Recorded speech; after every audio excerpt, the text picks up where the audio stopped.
দিদি, আরো গরম জল বসিয়ে দি, চা শেষের দিকে, অনেক লোক আসছে।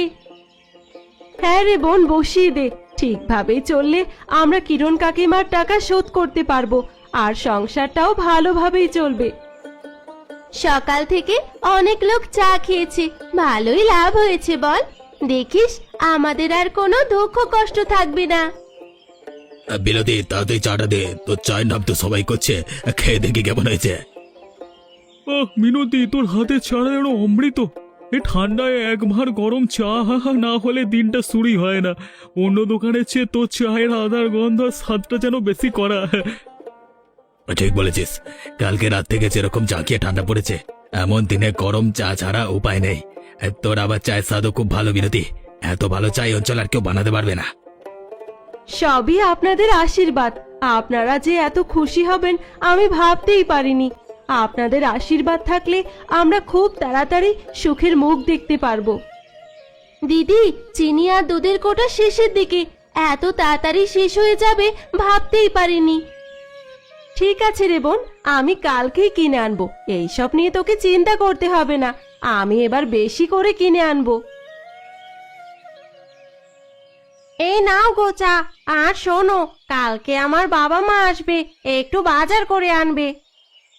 তোমার বাবা মা আসবে বলে কথা, ঠিক আছে আনবো, তবে চাটা খুব একটা ভালো হয়নি গো।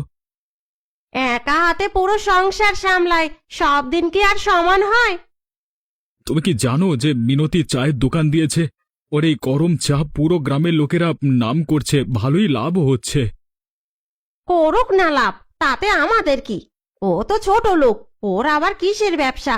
আর ওর চায়ের গুণগান না করে তোমার দিন চলবে? তুমি তোমার চাটা খেয়ে নাও। আরে গুণগান করছি না, কথাটা ঠিকই বলছি।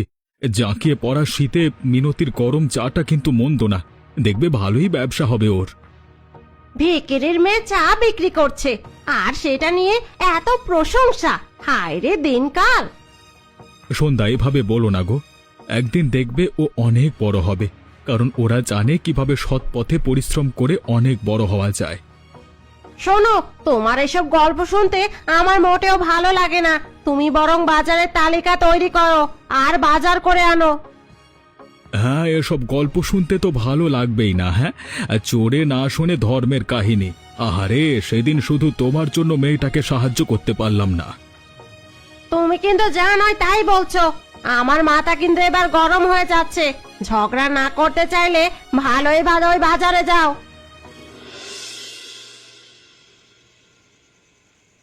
আজ একটু দোকান করতে বেশ দেরি হয়ে গেল, তাই না বোন?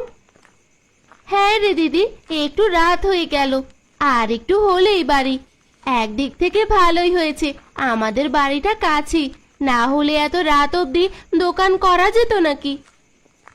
শুনলি কিসের যেন শব্দ হলো? এত রাতে এখানে কে? মনে হয় কে যেন ডাকছে। দিদি, আমার খুব ভয় করছে। এদিকে তো গভীর জঙ্গল, চল না তাড়াতাড়ি বাড়ি যাই। দাঁড়া রে, শব্দটা যেন পরিচিত মনে হচ্ছে।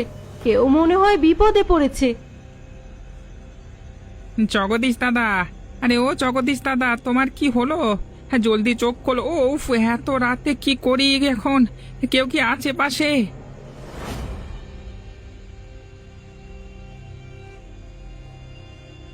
নিতাই দাদা, আরে কি হয়েছে দাদা? তোমার এমন অবস্থা কেন? মিনতি, তোরা ভাগ্যিস তোরা এলি রে। সাপ কামড়েছে জগদীশ দাদাকে। আমরা কাজ থেকে ফিরছিলাম, হঠাৎ এই কাণ্ডটা ঘটে গেল। এখন কি করি, মাথায় কোনো বুদ্ধি আসছে না। এক্ষুনি পা শক্ত করে বাঁধতে হবে, যেন পুরো শরীরে বিষ ছড়িয়ে না পড়ে। বেশিক্ষণ জগদীশ দাদাকে এইভাবে ফেলে রাখা যাবে না। দাঁত দিয়ে কামড়ে জায়গাটা ছিঁড়ে দিয়ে বিষ টেনে বের করতে হবে, তাইলে ঠিক হয়ে যাবে। কিন্তু দিদি, তোর মুখে বিষ গেলে তোর যদি কিছু হয়? কিছু হবে না রে বোন, উপরওয়ালার প্রতি ভরসা রাখ। বাবা আমাকে ছোটবেলায় শিখিয়ে দিয়ে গেছে সাপ কামড়ালে কিভাবে কি করতে হয়। তোকে অনেক অনেক ধন্যবাদ। তোর জন্যই জগদীশ দাদা তার প্রাণ ফিরে পেল। আমাকে ধন্যবাদ দিয়ে ছোট করো না, মানুষ তো মানুষের জন্যই। তুমি দাদাকে বাড়ি নিয়ে গিয়ে কাল একটা ডাক্তার বাবুকে দেখিও, আর কোনো ভয় নেই।